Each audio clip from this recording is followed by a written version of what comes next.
And Todd. Carly, thank you very much. All right now let's bring in Jason Rantz. He hosts a radio show at the same station where Rush aired there in Seattle. He joins us now. Jason, how did Rush basically create your industry? He created the industry by being authentic, by having an opinion and not being scared to express it, by having a sense of humor, which had been sorely missing in talk radio. I mean, AM radio in particular was dying, and he reinvigorated it. When he got on FM stations across the country, he created an industry of conservative talk radio that has since taken off because of the work that he has done, because of that authenticity, because he spoke to people that, for the most part, as executives were coming up with the next big thing, they weren't talking to. You have talk show hosts to this day and executives to this day who are trying to come up with really good content, and yet they really only focus on New York and Los Angeles. And yet it was Rush Limbaugh who spoke to the folks who were listening in Sequim, Washington, and Kathleen, Florida, and Waldo, Ohio, these cities that most people who work in New York and LA have never even heard of. Yeah. And that was what he did so well, connecting with that audience.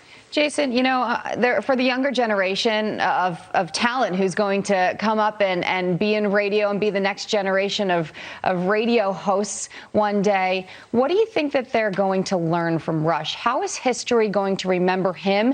And then what lessons will he, in the afterlife, continue to pass on? Well, the one thing I was thinking about today, of all the words and the ways we can talk about Rush Limbaugh, and it all seems so cliche when you talk about it for anybody else, but for Rush it really is. He was the best broadcaster in the history of radio. He really was a pioneer.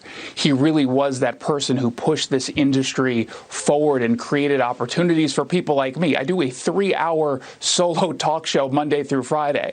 That's not really heard of if Rush Limbaugh did not do the show he was doing. Right. He opened the doors for conservatives to feel comfortable giving our opinions, and he is going to be remembered as someone who was so proud and such a true believer of what it is he said. And that's part of what made him so good and so effective. He was authentic. He didn't just say things for the sake of saying things. He said them because he believed them, but he also had fun along the way.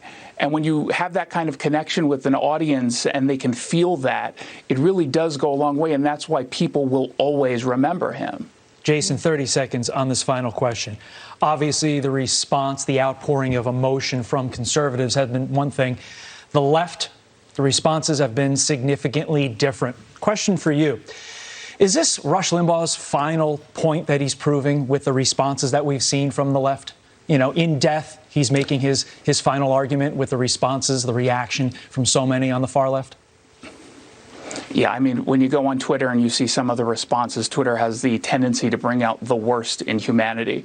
And so what I told my audience today is just for the next 24 hours or so, ignore all the haters and take responsibility on ourselves to focus on the positive, highlight the good that Rush Limbaugh did, and silence all the hate by being positive. And I think that's something all of us can do who are such big fans of Rush Limbaugh. All right, Jason Rantz, thank you for joining us. Really appreciate it. Thanks, Have a good Jason. day. Thank you.